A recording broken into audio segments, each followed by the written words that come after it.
Hello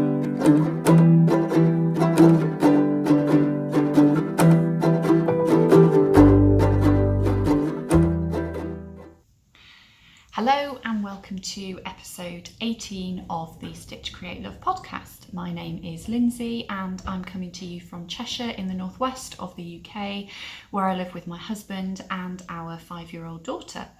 You can find me on Instagram and Ravelry and Etsy as Stitch Create Love, and I will pop links to all of those places in the description box below, as well as popping some information up on the screen. I've already paused the video once because I've had to have a sip of tea. Does anybody else that does this kind of thing, or that does public speaking, find that as soon as you open your mouth and try and start talking for a purpose, you end up with a tickle or a frog in your throat? So let me have a sip of tea. In fact, I'm doing that the wrong way around, aren't I? I should be showing you the nice side of the cup. There we go, my bunny rabbit cup today.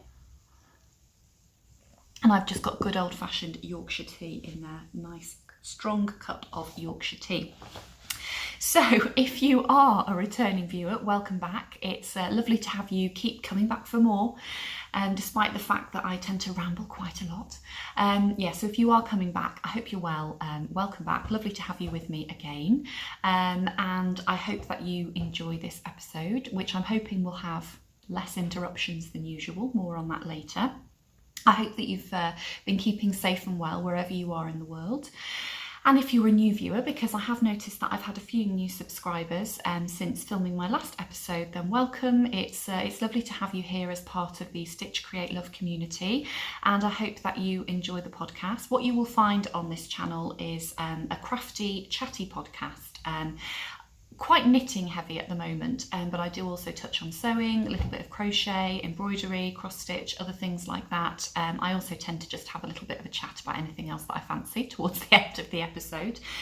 So I have got some books and things that I'm going to talk to you about today.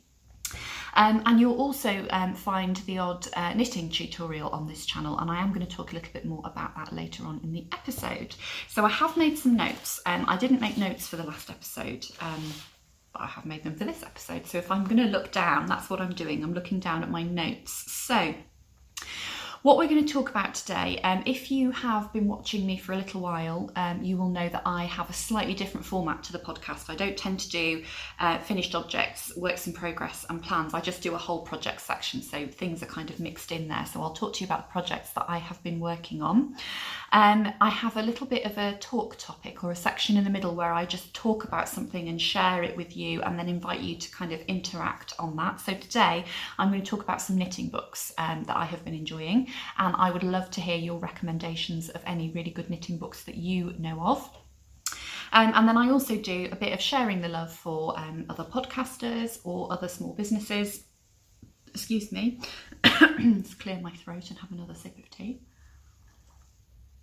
So yeah, sharing the love for other podcasters and a bit of a chat about anything that I fancy at the end of the podcast. So that's what we're going to be doing today.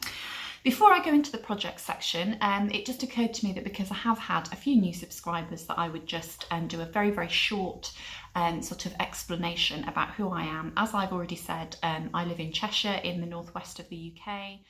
I live with my husband, Stephen, and we have a 5-year-old daughter, Eloise, who will occasionally pop up on the podcast, but she is at school today. Schools have gone back here in the UK. I think all primary schools are back, and I think secondary schools have kind of been staggering the return because children are going to have twice weekly COVID tests in an effort to ensure that schools don't have to be closed again, and to ensure that we can kind of open the country and the economy back up safely, I suppose, really.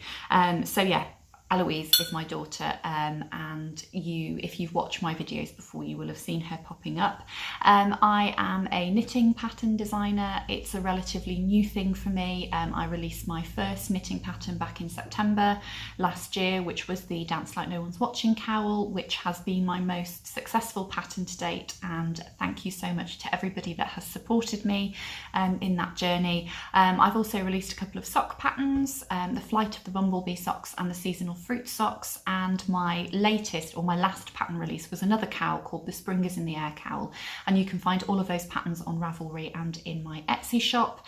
I occasionally pop other things in my Etsy shop, so I might do stitch markers or progress keepers. I have done project bags in the past, but they do tend to take a lot of my time to make, and you know, there are so many beautiful project bags already out there, so you know, maybe I'll do some more this year, maybe I won't, but I am thinking about doing some progress keepers, kind of themed things for certain times of the year. So yeah, that's me really. I used to be a primary school teacher, which would make you think that this period of homeschooling should have been very easy for me, and on one hand it was, but when you're homeschooling your own child, it's a completely different story.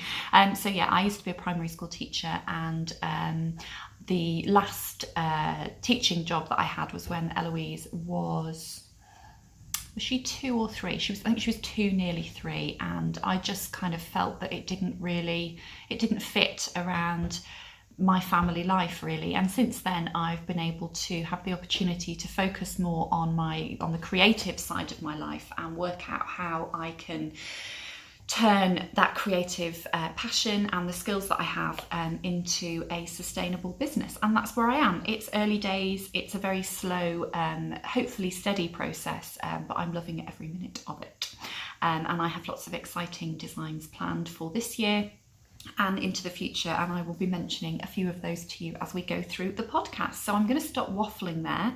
That's me in a nutshell. If there is anything you particularly want to know, you can always leave me a comment below.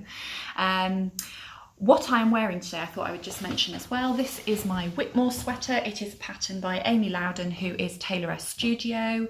I talked about this in quite a lot of detail, I think, on episode 5 of the podcast.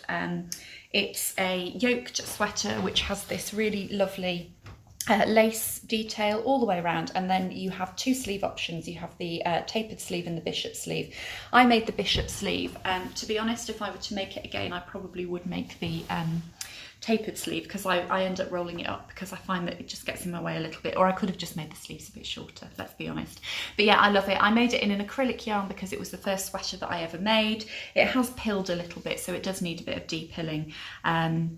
And perhaps actually the fact that it's in an acrylic yarn is why the sleeves have gone a bit sort of baggy and out of shape. But I wear it all the time. I love it. It's a really lovely pattern. I would highly recommend it. So that is what I am wearing. So shall we get on with the podcast? Because I've already been talking for quite a while. We will get on with the project section. Okay, so projects. I've noticed that I say okay so a lot when I have to stop recording and start recording. Sorry if you find that annoying. I'll try and be better. Anyway, yes, projects. So the first project that I'm going to share with you is a finished object, and it is going to be my next pattern release, and this will be released probably on the 1st of April, or possibly on the 2nd of April, because I don't know, the 1st of April is April Fool's Day, and I don't really feel comfortable with releasing a pattern on April Fool's Day. But anyway, this is going to be released for Easter weekend. It's out with Test Knitters at the moment. I have lovely, wonderful, talented test knitters who have chosen some beautiful yarns to do this in. I'm going to stop waffling on and show you. So this is my shawl, which I talked to you about last time, and I said that I thought I was going to call it the Enchanted Forest shawl. Well, I'm not. It's the Natural Beauty Shawl. So it's going to be very, very difficult to show you the whole thing on here because I don't have enough space. So if I show you that this is half of it, I will also pop a picture. If I move over, I'll pop a picture on the screen here when I'm editing, just to show you the full image of it. It's not the proper kind of official photo that's going to go in the pattern, because I've been waiting for some better weather because I want to go outside and take the photographs. I'm waffling again, stop it. Okay, so this is half of it. Okay, and you can see that it is pretty big. It is a 3-skein shawl. I think pictures on the screen is going to be best for you here, but let me show you the details. It is big.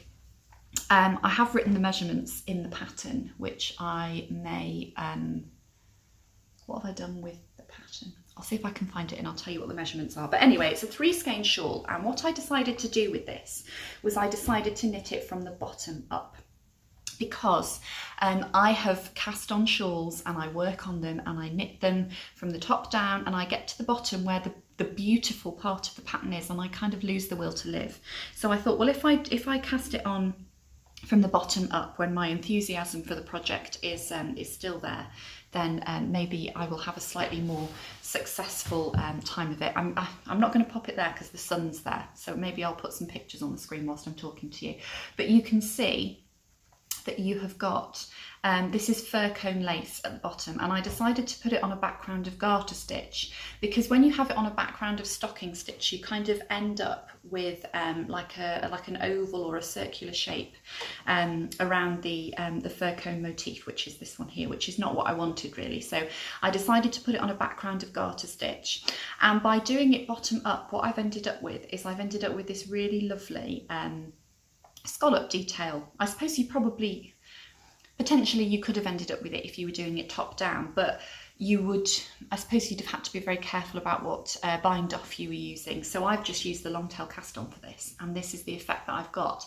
So that's an effortless kind of scalloped edging really. Nothing fancy, just casting on and getting on with it.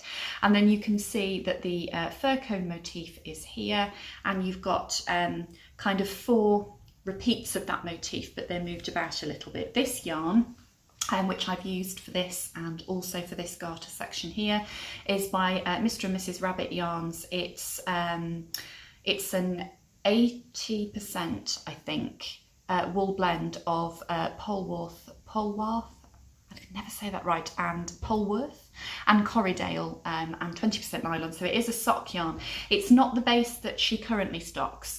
This was 400 meters per 100 grams, and I think the base that she stocks now is 365 meters per 100 grams because it's a bit plumper, and it also has a high twist on it.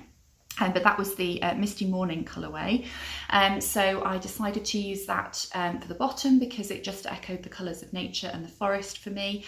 Then I have a stocking stitch band here in this yarn, which I will show you here. So this yarn, it's so soft. This was a 50-50 merino silk yarn, and it's by Alice Yarns, who don't dye anymore, but it was in the colourway Pink Lemonade. But I wanted to use the silk for the drape that it gives you. Silky yarn has really lovely drapey properties, but also for the sheen that it gives you. Now if I put that into the sun a little bit, maybe you can see that you do have that wonderful sheen from the silk. And what I was trying to achieve was that look of kind of dappled sunlight coming through the canopy of leaves overhead in the forest. And I do think that that is what's happened with me using the silky yarn. So that's the pinky yarn that I've used. And then the other yarn that I've used, which if you look at it from far away, you could imagine that it is the same as this one, but it isn't. It is a different yarn if I put it up close, and this is from Becky at Back to Blighty, and this again was a 365 meters per 100 grams, so it was quite a high twist. It was 80% BFL, 20% nylon, and it was in the colourway the Lady of Shalott. Let me see if I can show you that a little bit better. And then what I've done is, once you've done the lace, it is just a combination of stockinette and garter, and then you have these eyelet sections, which I really, really love. I think the eyelets, they're so simple to do, and they're just so elegant, and they provide a really kind of delicate look to a design. So that is what I've done with the whole design. And then I've used the silky yarn at the top because this is, as I said, it's so soft and it's really nice to have it next to your skin. Now, because I've knit it from the bottom up, possibly because I've knit it from the bottom up, or possibly because of where I've positioned the decreases as I'm going up, I've ended up, and I will pop a picture in here again for you to see, I've ended up with a sort of a triangular point at the top, which I hadn't necessarily expected, so it was a happy accident, because if I pop it round, because a lot of us wrap our shawls around our neck, but a lot of us wear them around our shoulders, so because I've got that extra, if I just push that back, what you end up with is you end up with a really nice, I can't do it now because it's actually sticking to the sweater that I've got on, but can you see you end up with a really nice, like a shawl collar. If I sit back, you can see that. And if you had a brooch or a shawl clip or something like that, you end up with something that could almost pass as a bit of a shrug. So yeah, I would say it's a design feature, but it was a happy accident, and I think it's really lovely. You don't have to do that. You could tuck it in if you wanted to, or you could just leave it so that you've just got a bit of extra around here. Also, obviously, as you do with any other shawl, you can just have it wrapped around, and you can see you get the scallops at the front, at the bottom there if you wrap it around. So yeah, you can play about with it. I always look at other people putting shawls on videos and think, oh, they're really struggling with that. It's really hard when you're filming a video to get it on properly, but you get the effect. There's different things that you can do with it. It doesn't go with this sweater at all, really, because there's far too much going on here with the lace yoke. It is absolutely 100% my favourite thing that I have designed so far. I know it's my design and I know it's my pattern, but I do think it is really, really beautiful, and I don't necessarily think that that is just to do with the pattern. It's to do with the yarns that I've chosen. Now, these were all from my stash, and you can achieve very different looks by using different colours. So, for example, the pink that I've used here is very, very similar in some, or it's very, very similar to some of the tones within the this yarn here, for the Back to Blighty yarn. And so I've gone for much more of a complementary look. But if you wanted to use something which is like really strikingly different, I think you get a beautiful effect. And excuse me, what I'm going to do is I'm going to film a separate video for this channel, which will be available to everybody. It's not just available to people who buy the pattern, because I think there'll be things in there that are relevant to other designs that you might want to knit as well. But I'm going to do a separate video talking about how you could use different colours to achieve different effects, and how you could use different textures to achieve different effects. As I said, it is a 3 skein shawl. I had a little bit of each skein of yarn left, and obviously within the pattern I tell you how much, what meterage of each yarn that I've used. But you could, if you wanted to, you know, you could use the same colour for this section and the bottom section, and then just have a different colour for the top section and the eyelets. And one of my test knitters actually is doing that, so I'm looking forward to seeing what that's going to look like. And because it has so much garter and stockinette on it, it's a really lovely canvas for you to use some of those single skeins in your stash, which, you know, they don't need to be interrupted by texture or lace. So yeah, that will be released, as I say, in time for Easter, just before Easter, and it is my Natural Beauty Shawl, and I need to take some photographs of it. We had some fencing stuff last year. My husband built, I'm looking out there because I can see it, my husband built like a kind of a weatherproof shelter for the garden. We had a sort of like a pergola type thing, but with a roof on. I'm not describing this very well at all. And he put a fence down the back so that we could sit there without getting the wind and the rain in. And he had some stuff left over. There is a point to what I'm saying, I promise. And so he has used some pallets as well. And over the last couple of weeks, he's built a little house in the garden, which I will pop a picture of here, for Eloise to play in. And I really want to, the way I've got it in my head is when I take the photographs for the pattern, I want to kind of pop this either on a washing line or somewhere with the house in the background, because I just think it would be very kind of little house in the big woods, and yeah, lovely. So I'm going to see if I can work that out. The biggest problem I'm having is I don't want to get it dirty, and it's been so rubbish and wet and windy, the weather here. But anyway, so that is my Natural Beauty Shawl, and as I say, it is my favourite thing that I have designed, and I hope that you love it too. And as I say, it will be released in time for Easter, and I think I'm going to do a little bit of a discount code as a kind of a launch for Easter weekend. So that is my pattern, which you can't get yet, but will be able to get. The next thing I'm going to show you, however, is a pattern that is available and that you can get. And it is the Siren Song shawl by Libby Jonson, who is truly Myrtle. And I haven't got a photograph of it in the pattern, but I have got the, oh, look at that, dear me, the schematic that I can show you. I've sat over here deliberately because the sun doesn't seem to get me, but when I go towards the camera, it really does. Can you see that? You probably can't. Oh no, maybe you can. Maybe it's just me that can't. Anyway, so it's a triangular shawl, and it has mosaic. I think it's mosaic knitting, but actually, is it just called slip stitch colour work? Anyway, it looks like it's really, really complicated, and it's not.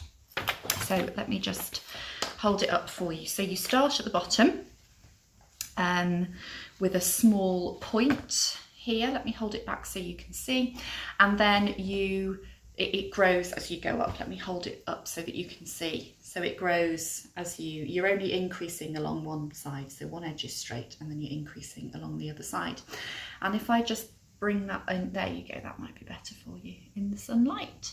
So the yarns that I'm using are both Mr. B yarns.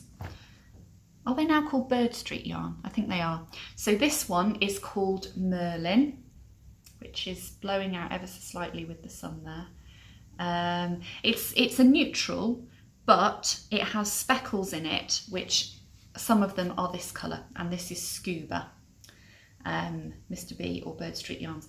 I'm not sure whether they have that at the moment, but I think they are still doing that, and I'm sure if you desperately wanted them and got in touch with them, I don't know, maybe they'd be able to help you out, or certainly point you in the direction of another colourway combination that would work for this shawl. So I work on this section for a little bit more. I think it's a 4-row repeat in this section, and I think I've got to work it another 6 or 7 times. And then once I've done that, I get to move on to the this section here, which is formed, I think, by kind of drop stitches and dropped yarn overs and things. So I'm really looking forward to getting onto that section, because obviously the section that I'm doing at the moment is using a lot of this yarn, so I seem to have a lot more of that left, but that then comes into play a little bit more along the top. It's a really, you wouldn't think by looking at it, it looks very, very complicated. Well, I think it does anyway. And obviously once it's blocked, you can see you're going to get much more of the sort of tealy, bluey colour in there. It looks complicated, it really isn't.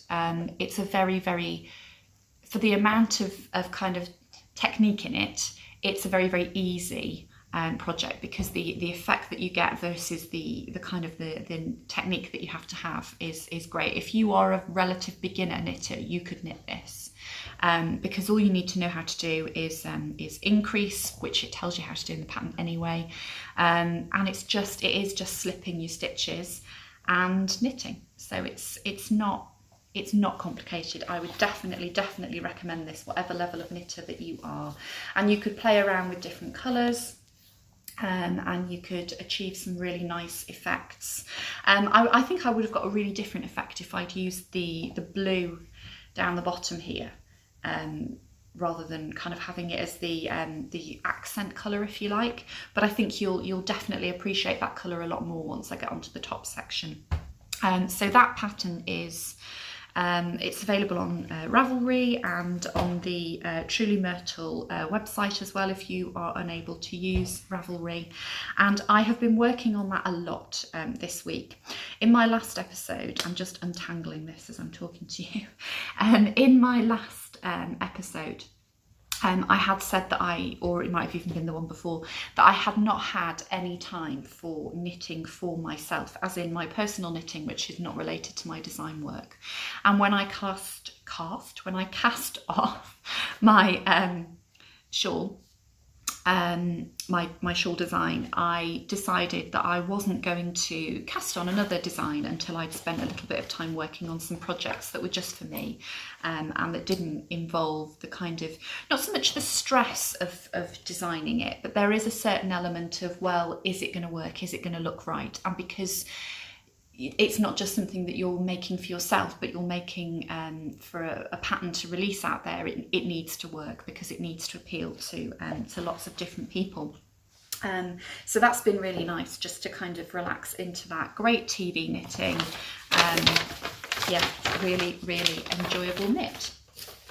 And that is living in my bag from lovely Jeanette, who is Crafty Clegs Creations. She has an Etsy shop where she sells really reasonably priced project bags, and it had a little Olaf progress keeper on there as well. So yeah, Jeanette's bags are so well made, really well made. You will not find, you know, loose stitching or anything like that. So I would definitely recommend Jeanette's bags. Okay. So where am I going next? I'm going to have another sip of my tea, which is now starting to go cold, because I just talk far too much. and I'm going to show you, it's another Truly Myrtle Libby Jonson pattern that I'm working on, which I have spoken about before. And this is the Georgie sweater. Now this appeared in an issue of, I never know how to say this, is it Laine or Laine Magazine? Laine. Yeah, so here's the schematic. So it's got an all over lace body, it's a drop shoulder sweater, it's got stockinette sleeves, and then it has cuffs on it as well. So that's the Georgie sweater. So yeah, that's available, as I said, on Ravelry and on the Truly Myrtle website. But if you do happen to have whichever issue of Laine Magazine, isn't Laine, L-E-I-N-E, I think, is that the French word for wool? So maybe it's not Laine. Is it Laine or Laine? Anyway, doesn't matter. So I have been working on this for quite some time, and it's just sat for a while, and I've not really done anything on it, but I have been working on it, and I'm not going to be able to show you terribly well because of the fact that it's on a cable. But I have now, oh dear me, that's sunlight. I have now split for the sleeves, which you can see here, and I'm working down the body. This has been quite a slow knit so far. I wouldn't say it's complicated, but it takes time, because what you do is you cast on the back first. Yeah, you cast on the back first and you knit flat, then you join one of the front shoulders, knit a bit of that, join the other of the front shoulders, knit across, and then you're knitting that flat until you get to where you're going to split for the sleeves. And the all over pattern that is part of the design, which will show much better once it's blocked, is a lot slower to work flat than it is to work in the round. So now that I'm in the round, it's getting a bit quicker. You only have to do that, I don't want to say the complicated bit, the fiddly bit, I suppose. You only have to do that once every 4 rows, but it is a little bit more time consuming. And then in between, you just kind of, you're doing slightly easier stuff. So I'm really looking forward to it being done, because it's drop shoulder, so it's going to have a bit of a kind of a sloppier feel to it. It's really difficult to show you because this is the yarn that I'm using is Drops Baby Alpaca Silk, and having swatched with it, let me show you there you go, Drops Baby Alpaca Silk. So it's 70% alpaca, 30% silk, so soft. But having swatched with it, oh, in fact, here's my swatch. Having swatched with it and blocked it, it does grow a little bit with blocking, so it's going to look very, very different once it's been blocked. Look at that, it's got a lovely drape. And I think because it's a drop shoulder and it's oversized, the fact that it has that silk in there and that it's going to drape, I think it's going to look really, really lovely, and I think it's going to go with loads and loads of different things. So I am enjoying that. As I say, it's a little bit slower, but it's nice just to be able to take the time to do it, really. And what's quite nice about this is once the body's finished, because the sleeves are just stockinette sleeves, I think they're going to be much, much quicker. So yes, that's my Georgie, and again, I would recommend any Libby Jonson patterns, Truly Myrtle. She has some lovely patterns out there. So that's my Georgie sweater. Okay. On to the next thing, which is not a Truly Myrtle pattern. This is I've actually got a proper photograph for you here. It's not in colour, but it is an actual photograph as opposed to a schematic. This is the Autumn Cardigan. Yes, Autumn Cardigan by Knits du Nord, who, if you've not come across Knits du Nord, I think she's an American. Is she an American lady, or is she just a lady living in America? Because she's called Knits du Nord. I'm not sure whether she perhaps is Norwegian and she lives in America. But anyway, she does loads of beautiful baby and children's patterns.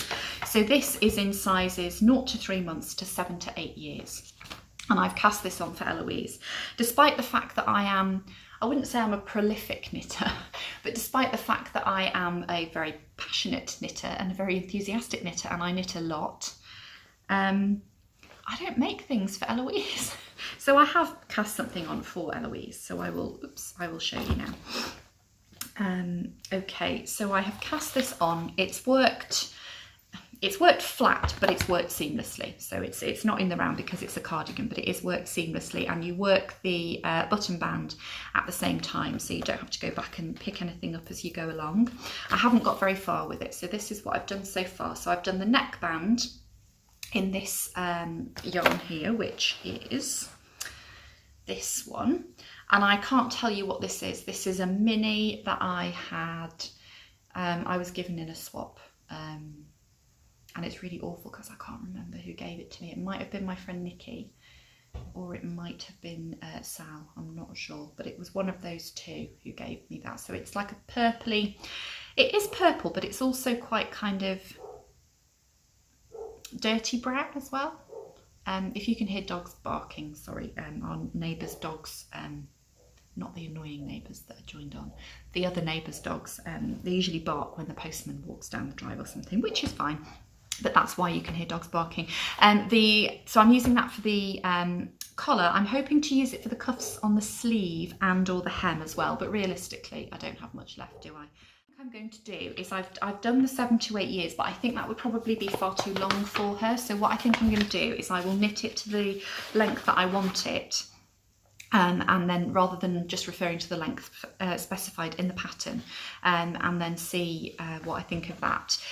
So as I say, the button band and the buttonholes are worked. There's one there at the top. At the same time as you're knitting, and I think I've just done my second one down there. It tells you how far apart to space them, so I've got a tape measure in here just to check, but then I'll be able to work out how many rows as I go along. The yarn that I'm using for the main body of the cardigan, which you now can't see because this sunlight is ridiculous. I don't want to complain about the sun. There we go. You see that better? And that is a yarn that I had in a swap from my lovely friend Nikki, and it is Luxus sock yarn, hand dyed. And when I first looked at it, I got confused because it says on the front Mayflower DK, but actually it's not DK, because it is 396 meters per 100 grams, 75% pure wool superwash and 25% polyamide, which is nylon basically. It doesn't have a name for the colour, it's colour 5103. But that's really, really lovely. Those colours are very me, and they're very Eloise. Eloise's favourite colour is purple, and so she's loving that because it's got pink and purple speckles in it, but it's also reasonably nice and kind of pale as well. So there we go. So that is the cardigan that I am working on for Eloise. And then that is all that I'm going to show you in terms of things that I'm actually working on, but I do want to talk to you about a few plans. So I've started to feel quite guilty that I haven't made enough things for Eloise. So we have been through my stash, and we've put together some yarn for me to do a sweater for her with. So she absolutely loves rainbow colours. So I have got these lovely yarns, which I'm now going to try and hold without dropping them. This is not going to go well. So I have these, there we go, can we see those? These lovely yarns. Colours of the rainbow. These are Mr. and Mrs. Rabbit yarns. This was the first yarn that I had from them. It's 75% extra fine superwash merino, 20% nylon and 5% silver lurex, 400 meters per 100 grams. Now, yeah, there isn't a colourway for the individual ones. It was the Pride mini skeins set, and what I think I'm going to do is I'm going to do some kind of just a very simple, probably a yoked sweater, and I'm going to just stripe the rainbow colours throughout the yoke and maybe a little bit on the sleeves. And then the other colour that I'm going to use is this one, which I'm apologising because you can't see that properly, can you? But this is called Trance, Trance, and it's sparkle socks. So again, it's got the stellina or the kind of the sparkle element in it. 75% superwash merino, 20% nylon, 5% stellina, 400 meters per 100 grams, and it's truly hooked. And as I said, the colorway is Trance. And this also came in a swap from my friend Nikki. So that's really nice actually, because all the kind of the skeins that I got from, although I did get another skein from Nikki as well, but it's really nice that I've been able to use them for Eloise. So I don't know what pattern I'm going to use. I might make up my own pattern and I might release it as a pattern.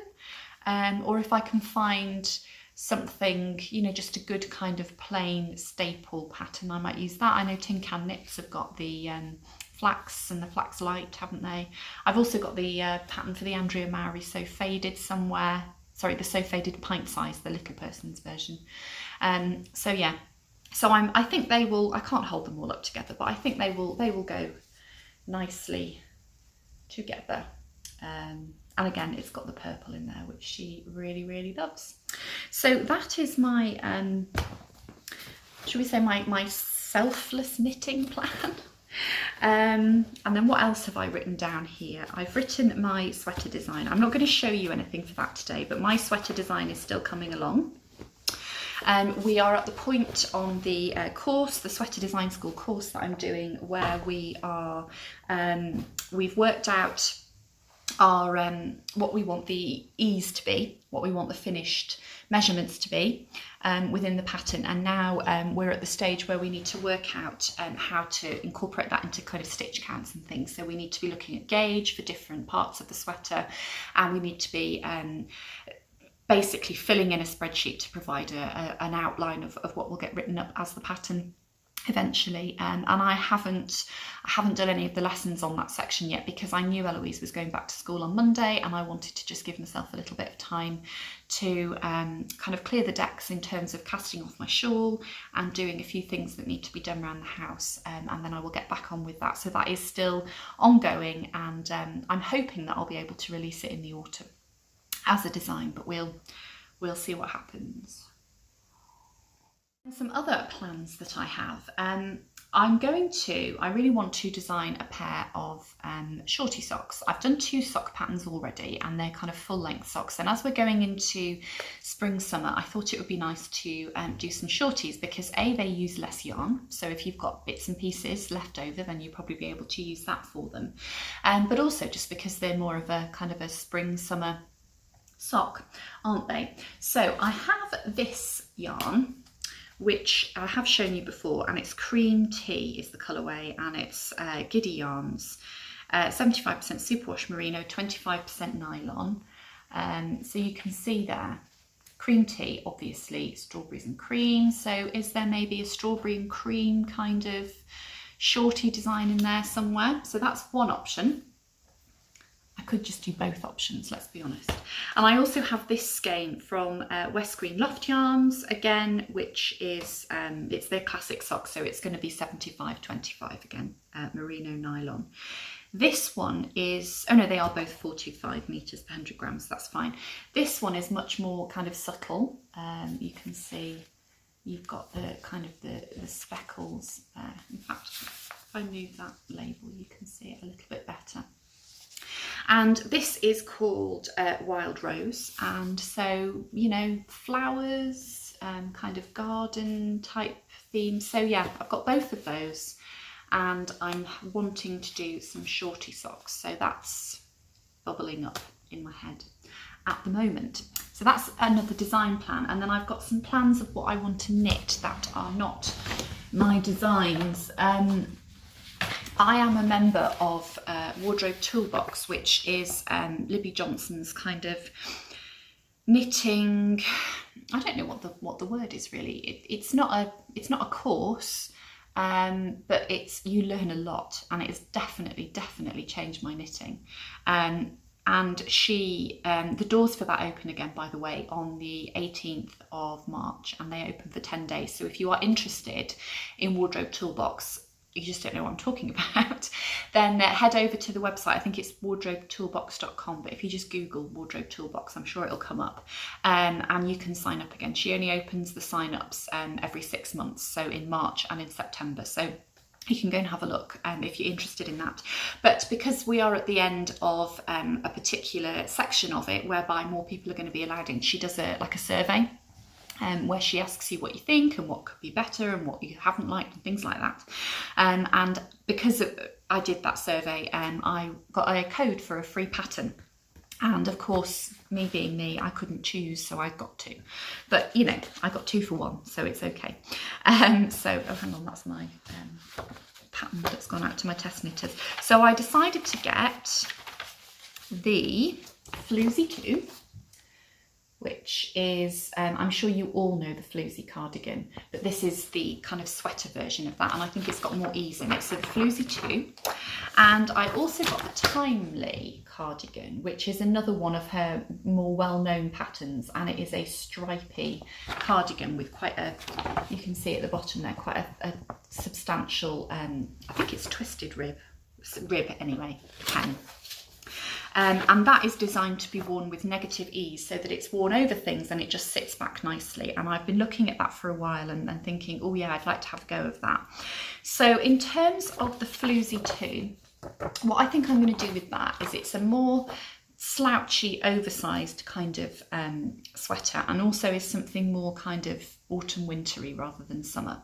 So I think what I'm going to do with that is I'm going to use a slightly woollier yarn, so probably something like an alpaca. And I think I'm probably going to try and do it in a slightly darker colour. I might go for something like navy or a darker grey or something like that.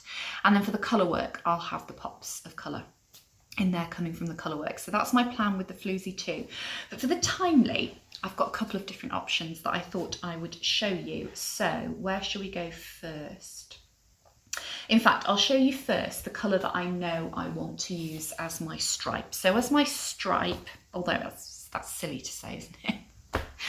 What I mean is, in the sample version that Libby has knit, which you can see photographs of if you go to her website or to the Ravelry listing, she's used a neutral or a non-speckled colourway, shall we say, and she's used another colourway which is definitely more kind of variegated and speckled. So for my variegated and speckled, what I would like to use is this.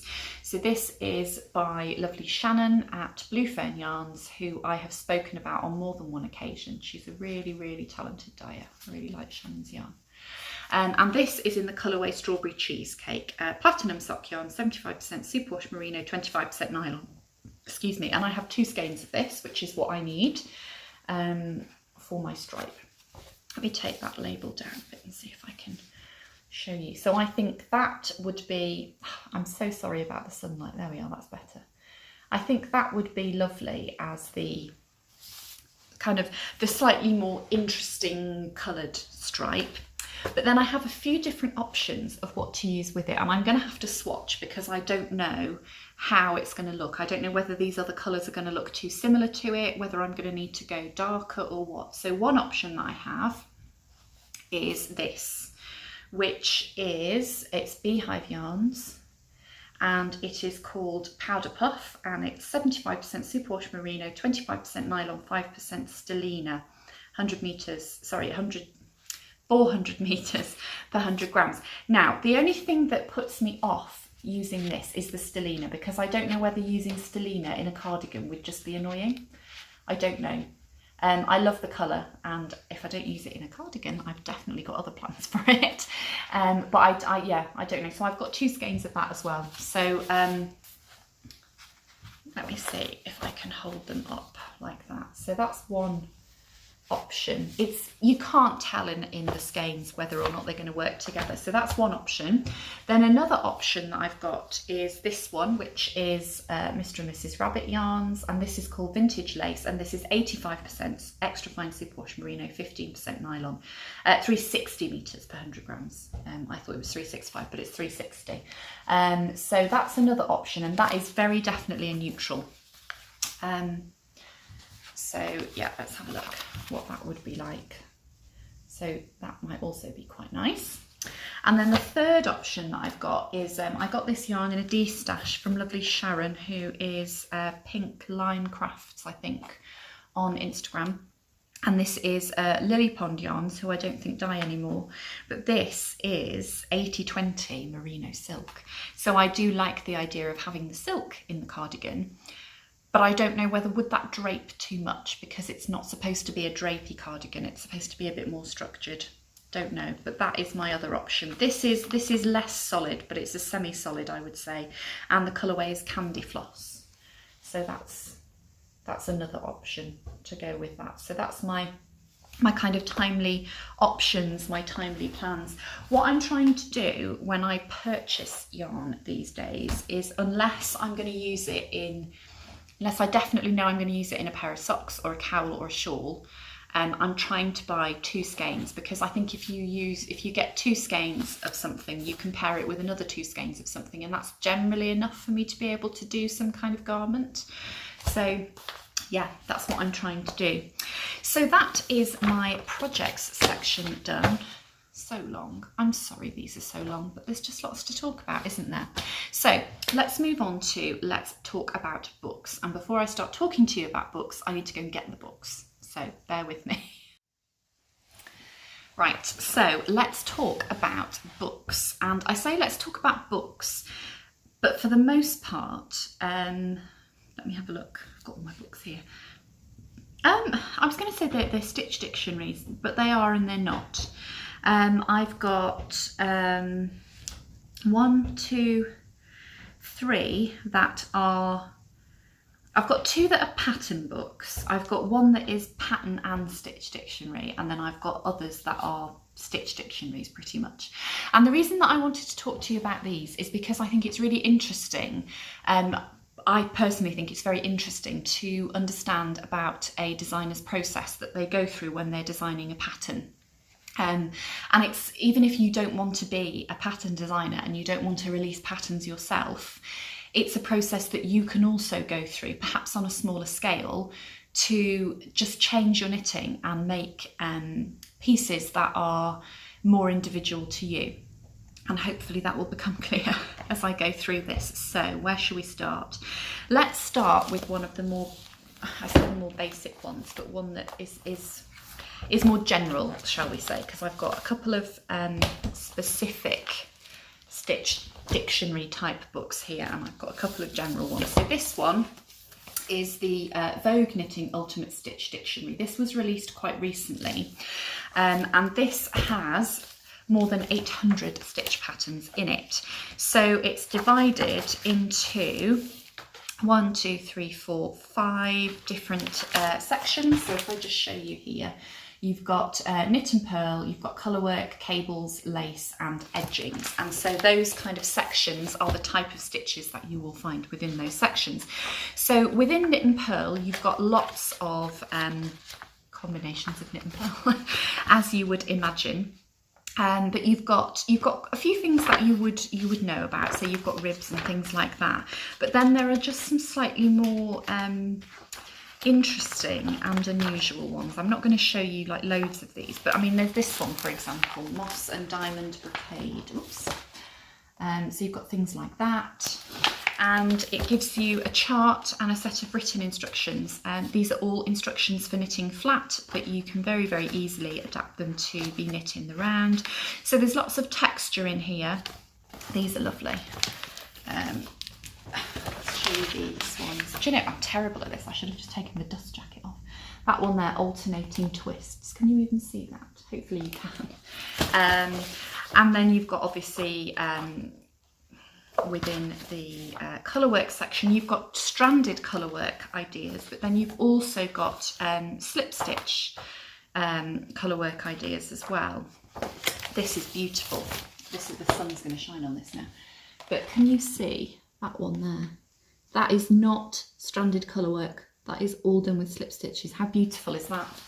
And then you've got your cable section. We all know what cables look like. Lace section, and then you've got an edging section, which I will show you, because this is really good for if you get to a cuff on a sleeve or to the hem on a garment, and you just want to change it to make it a little bit different. These are all kind of ideas that you can incorporate into that. So that has a lot of different stitch patterns. Some of them are simpler than others, but I mean the instructions given are really, really good, and you get a decent photograph of those. That is quite pricey. I think that's probably about £30. You might be able to get it a little bit cheaper in other places. If I weren't a pattern designer, I would not have bought this because it is a considered purchase. But that's the Vogue Stitch Dictionary. As I say, they were all for flat knitting. If you want something that is a bit more versatile, this Up, Down, All Around Stitch Dictionary. This is Wendy Bernard, and this, as you would expect, has instructions for stitch patterns, and it tells you how to knit them flat, in the round, and so flat, in the round, top down and bottom up. So up, down, all around. Yes, that is what it's called. And some of these again are quite simple, but there are some nice kind of different ideas in here as well. This is one that, I mean, it's not a complicated one. This is basket weave, which I'm sure people have probably seen before, but it just gives you the instructions for knitting it in any way that you want, really. There are some patterns in here as well, and she's got another section. So she's got knit and purl. She's divided it into slightly different sections. We've got, let me see. So we've got knits and purls, ribs, textured slips and fancy, yarn overs and eyelets, cables, lace, colour work, hems and edging. So she's just kind of divided it up slightly differently.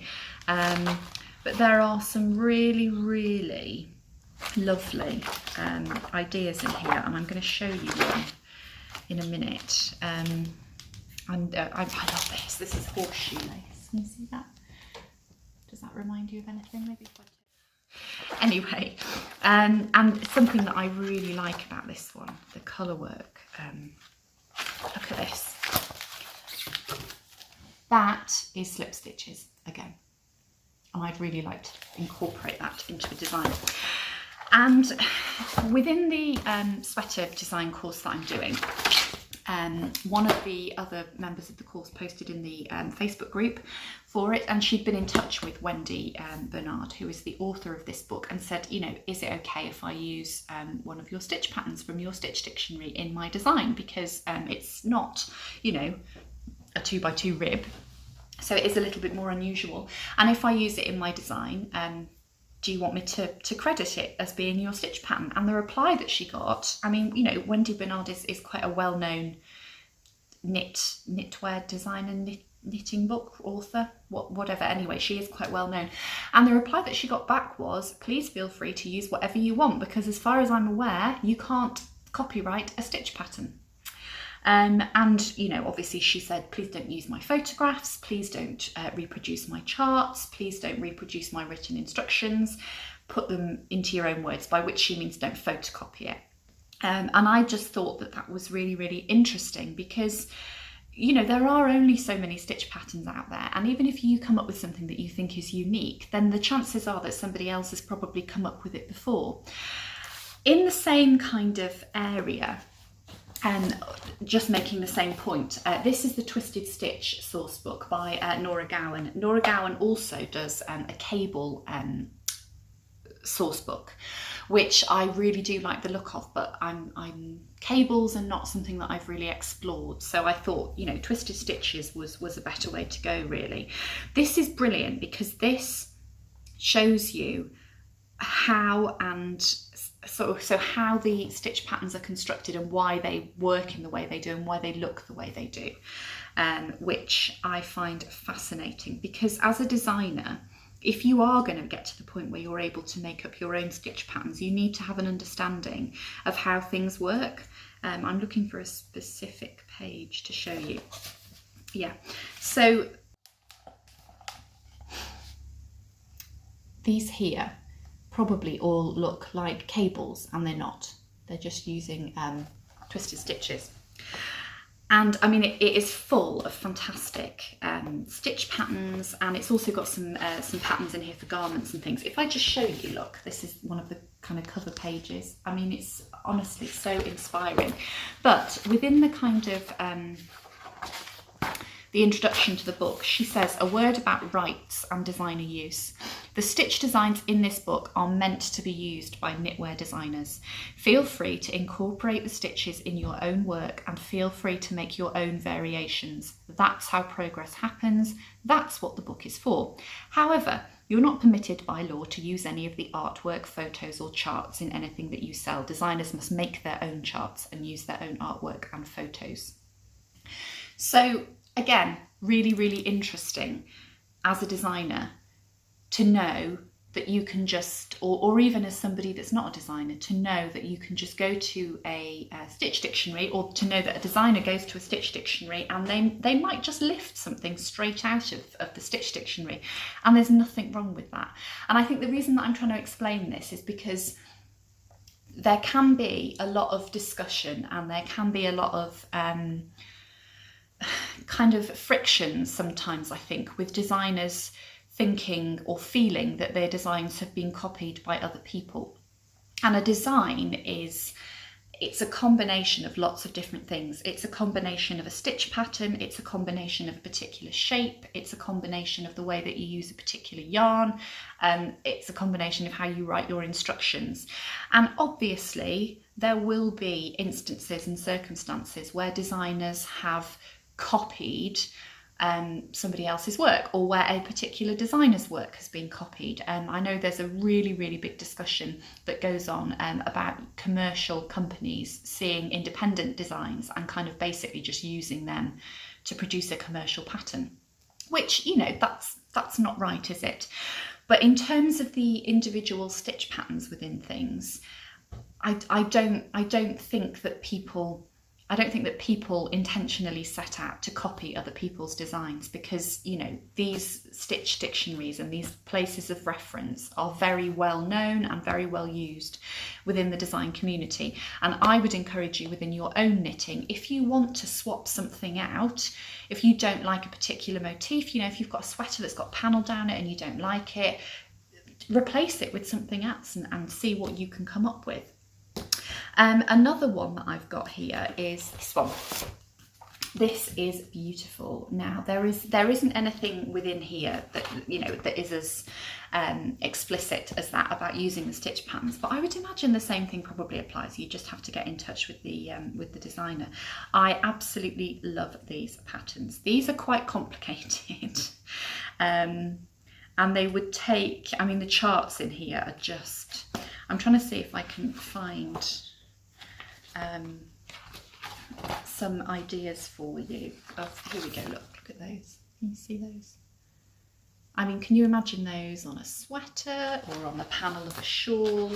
Just so inspiring as a designer. You've got, how can I show you this without showing you the instructions? You see these? Really, really lovely. And also within this one, it shows you some ideas of how you could incorporate the stitches together to create like pattern panels. So if I just show you this page, for example, there's a hat where they've put two stitch patterns together. And then on this page here, can you see how it's just used two different strips of design together? So it's showing you how to kind of use things together. The other thing that it has in here is, if I can find the correct chapter, it's got a whole chapter on yokes, and it gives you the yoke design with the increases already built in, so you don't have to worry about that if you're feeling a little bit more adventurous. And then it also gives you some nice edgings as well, so again you could pop these onto the hem of a pattern that you already have. Oh, look at those, just lovely. I really like that one. There's loads of them actually. And you know, these could be shawl edgings, there could be hem edgings. Some pretty ones here. In fact, look at that one, that is leaves, isn't it? Really nice. gosh, there are more. These are like frills. These edgings here. This is not an expensive book. I think it's probably less than £15. So yeah, that's the Japanese knitting stitch Bible. Okay, apologies if the camera setup has moved slightly. My husband came in and actually wanted to have a conversation with me. Does he not know I'm filming a podcast? Anyway, so those are the stitch dictionaries that I was going to show to you. Do you know of any more stitch dictionaries that are really, really interesting? I'm not saying that all designers work in that way, but that is how a lot of designers work. And I think the skill of a designer is in seeing something, whether it be within a stitch dictionary or a pattern in nature or a pattern in our lives, and being inspired by it and knowing how to put things together to create something that is cohesive and that looks good and that is able to be knit and written up into a pattern. You know, there is a massive skill in thinking, well, you know, I really love that motif and I want to put that here, and then I want to have that one there, and I think that is the skill of a designer. Not everybody is able to do that, but just because designers often use the same stitch patterns, particularly independent designers here, I'm not really talking about commercial patterns, but independent knitwear designers, if they happen to use the same stitch pattern, chances are that it's not that they've decided, oh, I really like that, I'm going to copy it. It's that they've been inspired by the same thing. They've looked at a stitch dictionary and decided that works as part of their design. Okay, a couple of others to show you before I stop waffling on. Is this one, The Magic of Shetland Lace Knitting.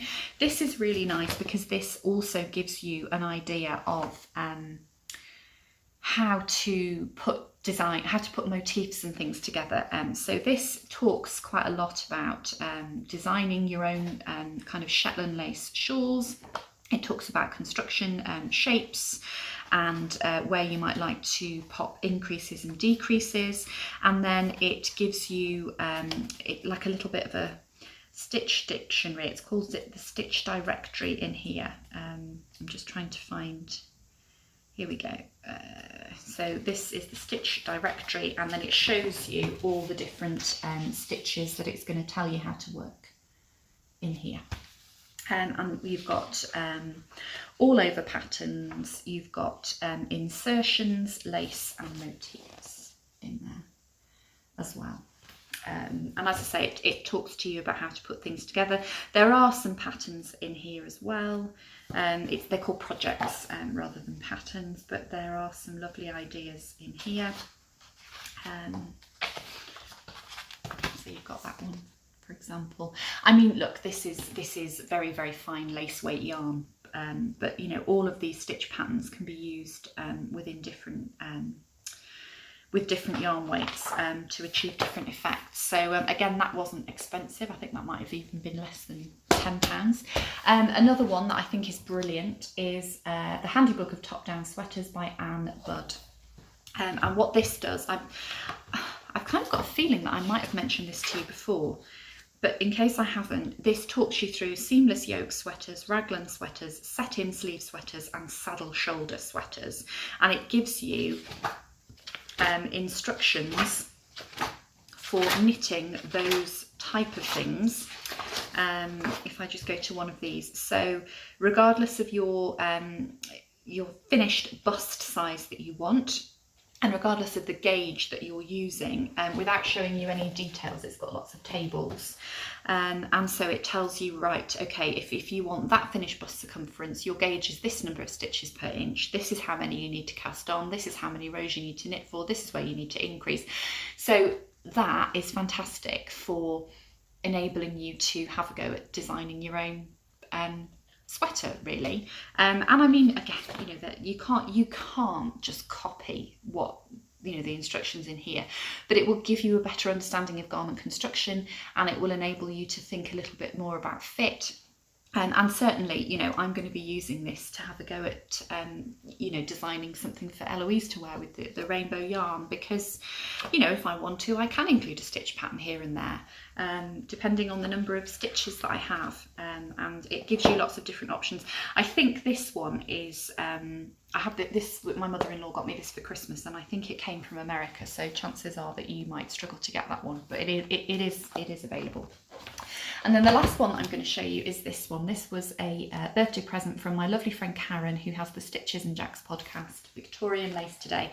And this, Sandra from the Cherry Heart podcast talked about this recently on her podcast. And what the kind of the idea of this is that Jane Sowerby, who's written the book, has looked at Victorian lace knitting and kind of the history of lace knitting. And she has brought some of the patterns and the instructions up to date. It's fascinating as a history of knitting, or a history of lace knitting, a history of knitting patterns, really. I mean, you get lots of lovely things like, you know, pictures and photographs of early knitting patterns and where they appeared. The photography in here is beautiful. Look, I mean, you've got photographs of, you know, original books and things in here, and then there are loads and loads of different projects, which, you know, even if I never ever knit any of the projects, it is so inspiring as a designer. Lace is definitely my favourite thing when it comes to knitting. You know, just absolutely beautiful. And I don't think there are any I mean, you could just spend hours looking at this, really. There are no stitch dictionaries in here, but it does have a section on technique. So it talks about lace cast-ons, other cast-ons, decreases, increases, and yarn overs, and then it's got basics about, you know, slipping stitches and knitting through the back loop and stuff like that. So it has got that kind of thing in it. And it does talk a little bit about different shawl shapes. But yeah, if you are able to get hold of a copy of that one, it's beautiful, it's really inspiring, and as I say, there are a lot of patterns in there. So those are the books that I wanted to share with you. I dread to think how long this podcast is now getting, but if you know of any particularly interesting or inspiring knitting books, just let me know. Let me know what you've read. I've not read any of Elizabeth Zimmerman's books. I would love to read Knitting Workshop is one of hers, but I just can't seem to get hold of a copy of that.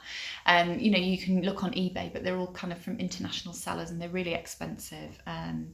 But she's done a lot of writing about knitting, and I think her writing is much more kind of, it's much more conversational in style. It's like a sort of a memoir or a diary or a blog, rather than, you know, just an instructional knitting book. So I would love to read some of hers.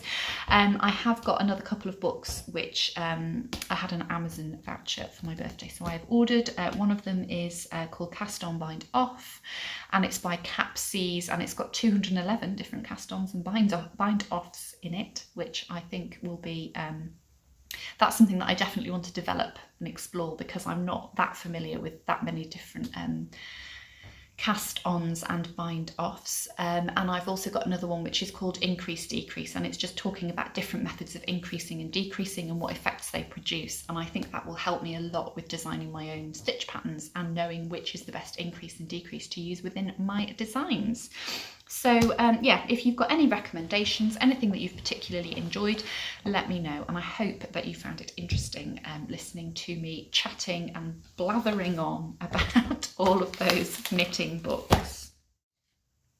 So we are now on to the last couple of sections, which are going to weave into each other today, sharing the love and chat.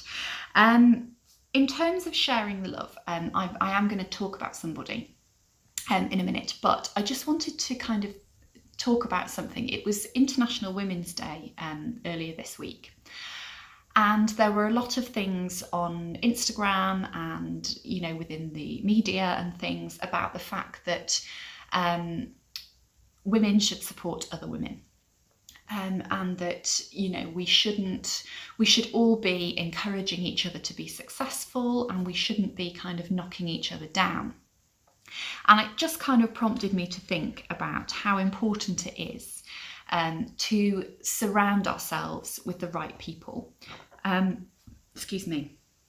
As a podcaster, as a designer, as a crafter, as a person, as a mum, as a woman, and I'm sure this applies equally to men as well, it's not just a female thing, but I constantly struggle with my confidence. And, you know, there's that feeling of imposter syndrome, isn't there? Now, that's talked about a lot in business, but I think that applies in life. You know, when you go to the school gate and the other mums are there and you feel like, oh, you know, I don't fit in, or, you know, why are they looking at me like that? I'm not part of the, you know, the club. I mean, it starts in school, doesn't it? When you're in school and, you know, there's the popular crew and all that business. And I think that it's really important when you're feeling like that to surround yourself with good people, with the right people. And that's something that I've learned a lot more within the last kind of 12 months, I suppose, and particularly since I've started with my design work. I am so grateful to all of the people that have purchased a pattern, and I am so grateful to all of the people that have shared my patterns, that have test knitted my patterns, that have said nice things about my patterns, because all of those things are what help to build you up, to build your confidence and to keep you doing something. And I think that's something that was also very relevant with homeschooling. A lot of people who've been homeschooling recently have put so much pressure on themselves. And actually, rather than just think about all the things that you can't do, you need to think about all the things that you can do and surround yourself with people who are going to tell you that. So I am very lucky, and I do have lots of good people around me. And it's not just women, because, you know, this applies equally to my husband. I have people that perform that task for me in my kind of everyday life, friends, you know, family members who do that for me, who really help me to be the best that I can be. And I also I'm very lucky to have wonderful people within this community, the online kind of crafting community, that do that as well. I'm not going to name everybody individually because I'm bound to forget somebody, and then I don't want to upset anybody that they haven't been included. But all of you ladies out there, because you are all ladies within the online community who do that for me, I just wanted to say thank you so much. And if there is somebody within your life that does that for you, whatever way it is, yeah, it might just be nice to thank them.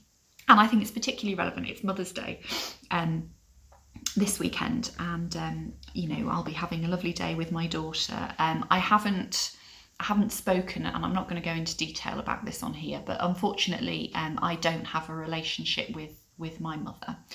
And so when it comes to Mother's Day, it can be quite difficult sometimes, and it can be quite upsetting for me.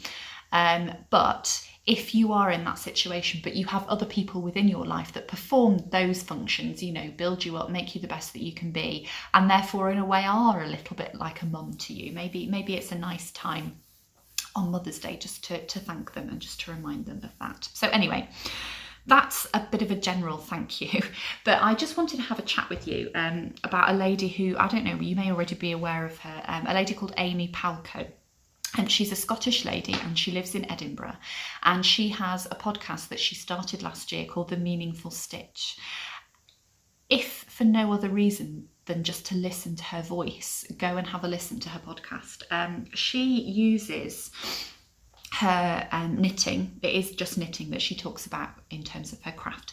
She uses her knitting, she calls it her knitting practice, and she uses it as a very kind of meditative, mindful process, and really sees it as an expression of her inner creative self. And I think the way that she talks about her knitting and her projects is really, it's really inspiring in terms of knitting, but it's also really empowering in terms of just empowering us as women, really. So I would encourage you to go and have a look at her podcast if you haven't already, Amy Palco, and I will put a link in the description box below.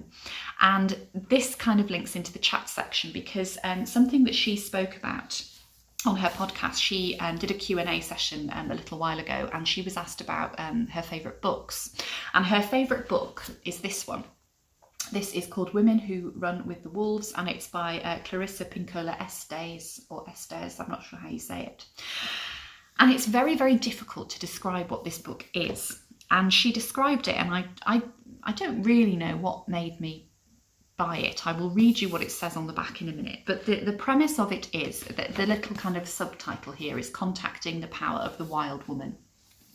And the idea is that the book is written by, she's a Jungian psychologist, and she has looked at traditional stories, so whether that be fairy tales, mythology, kind of folklore, and she looks at those stories and she kind of breaks them down and analyses them to extract from those stories the really important, powerful characteristics of women that we often either suppress within ourselves or that are suppressed within us by external influences or by other people.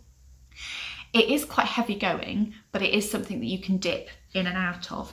I've not read a massive amount of it as yet, but this is the most empowering thing I've ever read.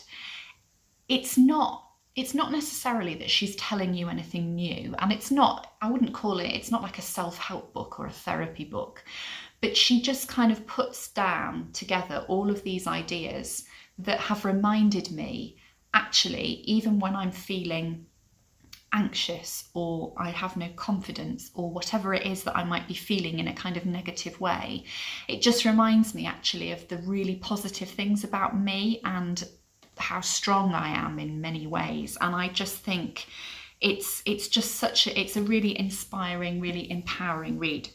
I'll read with you what it says on the back. You can see on the front, everyone who can read should read this book. Maya Angelou said that. I'm sure if you are a literature fan, you will know who Maya Angelou is.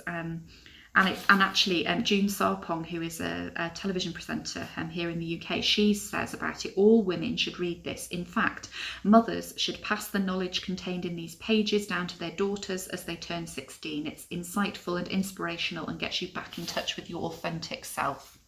It's just great. Anyway, Women Who Run with the Wolves is a seminal work on the inner life of women, a creation of poetry and power.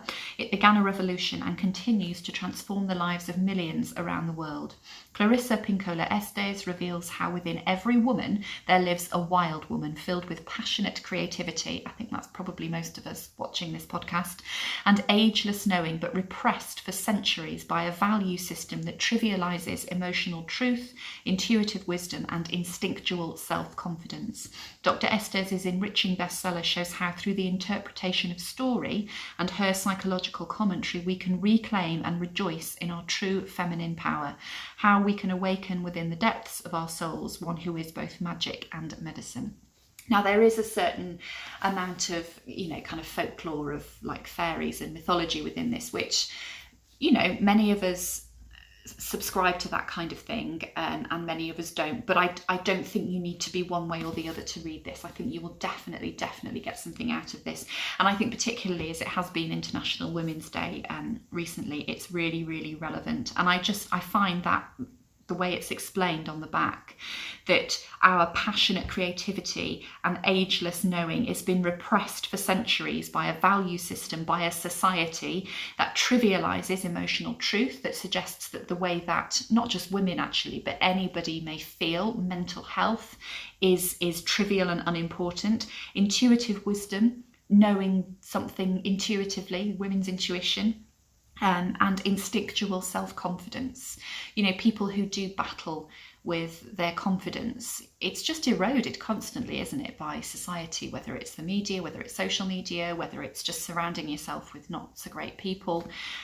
So yeah, I'm enjoying that. And as I say, you can dip in and out of it. It is a heavy going read. I wouldn't recommend that you start reading it cover to cover, but just dip in and out, read a chapter now and again. And I just think, yeah, if you're experiencing a little bit of self-doubt, it will definitely help you to think about, actually, do you know, there's a lot of good things here about me, and I should embrace those rather than just focusing on the negative, which I think unfortunately a lot of us are programmed to do.